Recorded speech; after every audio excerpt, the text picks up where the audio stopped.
because I had gotten sick, but I wasn't out of the gym. I was still training. I'm ready physically, mentally. Whoever my opponent is, he's not gonna take the heat, and I'm gonna throw at him. What's the goal for 2019? 2019, I'm gonna be more busy. I'm gonna be fighting February 16th, and I shouldn't be in the ring any later than April. We met up with Al Heyman about 2 times with Richard while I was recently sick. He explained to us, after this fight, I'll be moving to LA and I'll be working with Roberto Alcazar, if you guys are familiar with him. I'll be adding him to my team. I won't be removing my dad or my uncle because these are the people that brought me to where I'm at, but I do believe we do need a little bit more. That's why we're bringing in Roberto Alcazar, because he's had much more experience. He's been in these 12-round fights, and I believe we're gonna need him. Why Alcazar of all the choices you had here in LA? Because for one, because he's very comfortable with my uncle. My uncle David was the one who actually reached out to him and spoke to him. We came down to his gym a couple times, and the few times that we worked with him, we worked very comfortable with him. It seems like I can understand clearly what he's trying to explain to me. And he's close, you know, he is also... We like to use smart people, wise people. Because and we could the way we train, it's very wise, very smart, so he thinks the same way. What do you want to show your fans this Saturday? This Saturday, I'm going to show them who the real deal at 130 is. I'm going to show them that there's been a lot of smoke and mirrors, and I'm going to prove to them why I'm an Olympian, why I'm an undefeated boxer, why my record is, why these fighters can't make it to the last round with me. I'm going to prove to them. That's what I will show them all 2019. 2019 is all business. It's unfortunate that I had to break my hand and got sick, but yeah, we're not but this is not a sprint, this is a marathon, and me and my team are in the right hands. We're with Richard Schaefer, we're without Heyman, and you know, many people ask me, why did you work with, why did you sign with Richard Schaefer? Why didn't you go with Top Rank? Why didn't you go with Oscar? If you pay attention to Oscar and all these fighters, Oscar has a prospect who's doing really good, and once that prospect loses, what does Oscar do? He goes and he signs the person who beat him. I don't want to do business with that guy. I believe I'm in the right hands. If you see somebody like Richard, when Abner Mares lost to Leo Santa Cruz is a recent fight, I seen how Richard Schaefer stayed with Abner. He followed him to this locker room. Like, he doesn't leave these fighters.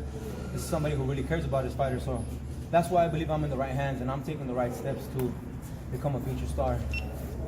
You don't think he really cares about the guys? Not really, like no. They say it's all business and it should never be personal, but I don't want to do business with somebody like that. And yeah, I do believe that. I believe that he's just in it for the money. I don't believe he's really in it to watch over his fighters. That's just me. Pops, you have more perspective, you've lived longer. What do you think of that? You know what? Like my son said, we follow Richard because he's been real. He's been with us since day one. And Carlos, when he got sick for about 6 months, Richard was there for us all the time. He got ill for about 6 months, and Richard was there all the time, calling, you know, how's Carlos doing? And he's always there. So Our loyalty is with Richard. So you got sick. What do you mean? Like, what happened? I had just gotten sick. You know, I don't really want to go into too much detail, but doctors had to pull me out of the gym. I couldn't be in the gym. I couldn't be training. But I'm good to be back. It feels really good to be back. Like I never left. You know, it feels like I never left. It feels like it was just a little speed bump in the road, but we're full throttle this year. Talk about no hype and all that kind of, like, is that directed towards anyone, or is that, Nah, I just said no hype needed because there is a lot of hype. I believe that a lot of these fighters trying to put themselves on in a way, they try to put themselves up there by hyping themselves up by saying, oh, I can beat this guy's no good. But in reality, these guys are not lying. They're lying to all the media, but on top of that, they're lying to themselves, saying that these guys are not that good. And that's why I'm saying don't believe the hype. Actions speak louder than words, and Saturday night you guys are going to see who the real deal is. And one more question, guys. What's up, my boy Raul? Any more questions? Any more questions? We're good? What kind of performance you want? KO? You're going to get out of there early? What's that going to look like on Saturday? Saturday night, I'm going to go in there calm. I'm going to take my time.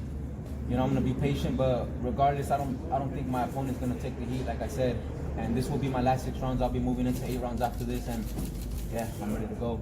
Has it Nothing left to say. gone the way your career that you thought it would at this point? Yeah, pretty much, because as far as if you guys see my fight as well as my brother's fight, my brother has been improving, so have I. So I believe that me and my brother have been doing the right things, the right adjustments into becoming a pro. It was a little bit of a hard transition for my brother because he didn't have much amateur fights, but for me, I believe I have the abilities and stuff to quickly get into the pros, into the higher rounds, because I fought 7 fights in the World Series, which is the best fighters in the world. So I've seen these styles, I've seen them all before. My sparring partners, I thank them all for the work that I've had, but yeah, me and my sparring partners got it in this camp, and Saturday night you guys are gonna see all the work that I put in. What you do in the dark puts you in the light, and I'm ready to shine. Thank you, Carlos. Yeah, my boy Dado, my boy Juan, we did a lot of work with professionals up north, and just stay tuned. Good luck. It's showtime. Good luck. Thank you guys. See you guys Saturday. Sorry.